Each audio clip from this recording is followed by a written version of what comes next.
What's good, YouTube? Me British account coming back with another gameplay of Battlefield 4 on the PlayStation 4, shotgun only. As you can see, I'm using the 870 as my weapon of choice today. I got the tri-beam laser on it. Now this video was taken a while back.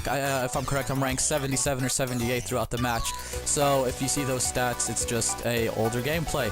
But I've got to say, still using Share Factory, and I've done something different this time. I said it, for right now, I'm trying something different new every video clip.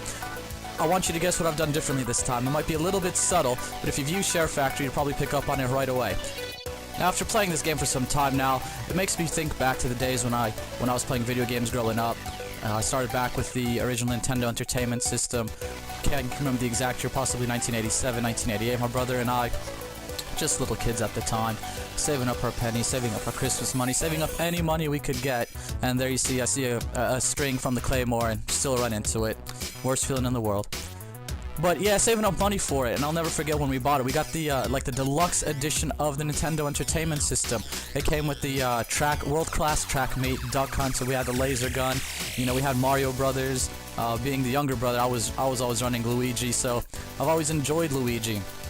He's always been my player of choice, second player. Here I am taking out the spawn beacon. I hate spawn trapping, so whenever I see them, I'll take them out. But yeah, so, you know, growing up with the Nintendo Entertainment System and seeing all those games, you know, from Mario Brothers to, you know, Mario Brothers 2, Super Mario Brothers 3, growing up with those games and just getting the hand-eye coordination down, you know, with only 2 buttons and 4 directions on this stiff brick of a controller.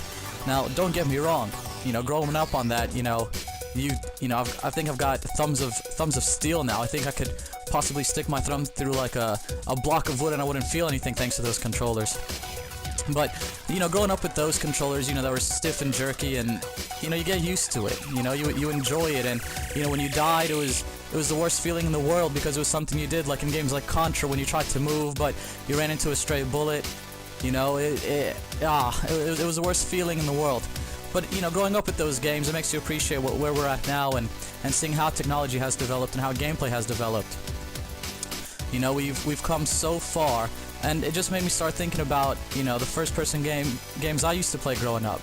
You know, the first one I could think of was playing Doom back in 1993. Then I remember when Duke Nukem 3D came out on the PC. These are PC games now we're talking about, not just consoles. You know, playing those games, and I remember playing Duke Nukem on a dial-up connection back in the day. You know, you'd be playing with your friend, and then somebody would get a call, you'd get disconnected. The worst feeling in the world, you know, but again, just to show you how far we've come with technology. You know, then for me, after Duke Nukem, the first-person shooter game that I really remembered, and I think everybody was probably influenced by it if you grew up in the 90s, was GoldenEye on the Nintendo 64.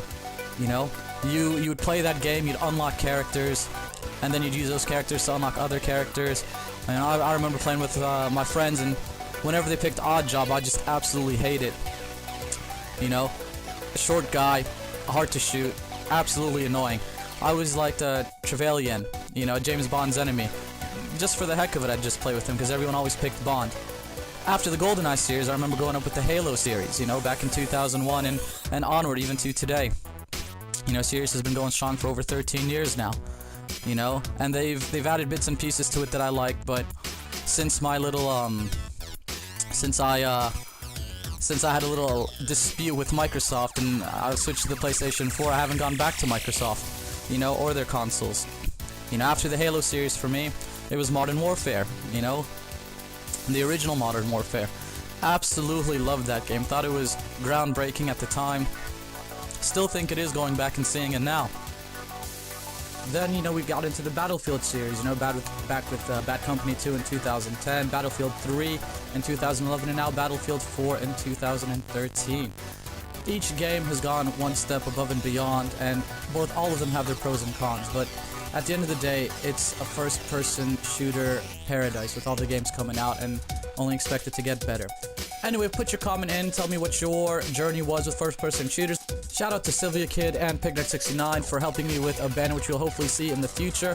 And the new feature I added was uploading new music. Pray you have a blessed day and see all the blessings in your life, and I will catch you in the next video. If you liked the video, please hit the like button for the video, and please don't forget to comment, like, subscribe, and please share the video. The more views, the more subs, the better the conversation and interaction between the viewers.